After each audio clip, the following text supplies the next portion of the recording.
السلام عليكم ورحمة الله وبركاته على أحلى وأجمل اخوات. في البداية ما ننساش الصلاة على النبي محمد صلى الله عليه وسلم. وتعالوا كده هنجرب مع بعض النهاردة ماكينة الزبادي. لسه جايباها فقلت أجربها معاكم ونشوف النتيجة مع بعض. فهو بيبقى جاي كده معاها كتاب للشرح ويبقى جاي معاها ضمان سنتين. وهنشوف دلوقتي محتويات المكنة.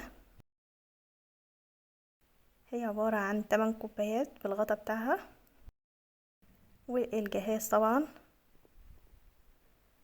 ده مش اعلان ولا اي حاجة، انا جبتها فقلت اجربها معاكم ونشوف النتيجة مع بعض. وكمان تاخدوا طريقة الزبادي، ممكن كمان لو انتوا عايزين تعملوها من غير مكنة هيبقى هو نفس الطريقة بالظبط، وهقول لكم هنعمل ايه. هجيب كده بقى لبانة واحط فيها كيلو لبن. طبعا الافضل يكون لبن اللي هو السايب من عند اللي هو اللبان عادي خالص. المعلب مش هيبقى احسن حاجة ومش هيديكي نتيجة افضل. وطبعا هغليه واسيبه يبرد، يبقى عامل زي دمعة العين كده. واول ما يبرد معايا هنحط معلقتين من السكر، طبعا ده عشان ينشط الخميرة. معلقة لبن بودرة ده اختياري، ممكن تحطيه وممكن لأ. وعلبة زبادي بلدي لو انت عايزاه بطعم الشركات اللي هو الزبادي الشركات هتحطي علبة زبادي من بتاعة الشركات. لو انت عايزاه طعم الزبادي البلدي الطبيعي هتحطي زبادي بلدي طبيعي. وتضربيه بالمضرب كويس جدا حوالي 10 دقايق، وممكن تضربيه بالمضرب الكهربائي.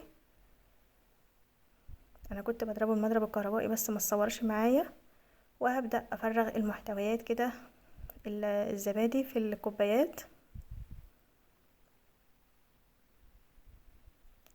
طب لو انتي عايزه تحطيه في مش عايزه تجيبي المكنه وعايزه تعمليها، هتعملي نفس الطريقه. وتغلي ميه تكون دافيه كده، ميه دافيه، وتحطيهم في صينيه، ترصيهم في صينيه وتحطي الميه الدافيه. وتدفي الفرن كويس جدا وتغطيهم باي صينيه او اي غطا وتدخليهم الفرن. هيديكي نفس النتيجه اللي المكنه هتدهن. هترصي بقى كوبايات كده، بس دي اسهل واسرع من ان احنا نفضل نحط بقى في صينيه ونرص ونشغل الفرن وميه، فكذا خطوه. فدي اسهل، وعلى فكره سعرها مش غالي، يعني في متناول الجميع. كنت جايباها ب300 جنيه. وهرص بقى الكوبايات كده وابدا اغطيها بالغطا بتاع المكنه. ما تحطيش الغطيان دلوقتي خالص. وابدا بقى احطها في الكهرباء واظبطها على 4. هي 10 واط، يعني مش بتسحب الكهرباء خالص.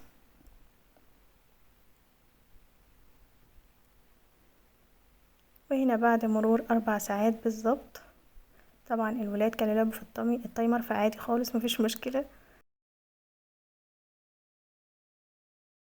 شايفين ما شاء الله الزبادي بقى متماسك جدا. هنا بعد 4 ساعات، ومفروض بيقول في الكتالوج ان هي تقعد 12 ساعة، لا هي قعدت معايا 4 ساعات بالظبط، بقى متماسك كده ما شاء الله. وبعد كده ابدأ اغطيها بالغطيان، بالغطا اللي هو جاي معاها، بيبقى جاي مع كل كوباية غطا زي ما احنا شايفين مع بعض كده. ولو وصلت لغاية هنا ما تنسيش اللايك والاشتراك وكومنت جميل زيك عشان يوصلك مني ان شاء الله كل جديد. واستنوا بقى نوايا عيد بإذن الله هنعملها مع بعض. وهنا بعد ما غطيتهم كلهم هبدأ ان انا ادخلها التلاجة. قعدوا معايا 4 ساعات او ساعتين على حسب ما تسقع معاكي هتجمد كده، او حسب التقديم بتاعك. هنا ما شاء الله شايفين القوام كريمي وجميل جدا ما شاء الله، والطعم كان اللهم بارك جميل جدا، واحلى كمان من اللي احنا بنجيبه جاهز من بره. شايفين القوام عامل ازاي؟ ما شاء الله اللهم بارك. يلا اشوفكم في فيديو جديد ووصفة جديدة، والسلام عليكم ورحمة الله وبركاته. ما تنسوناش من دعواتكم يا حلوين.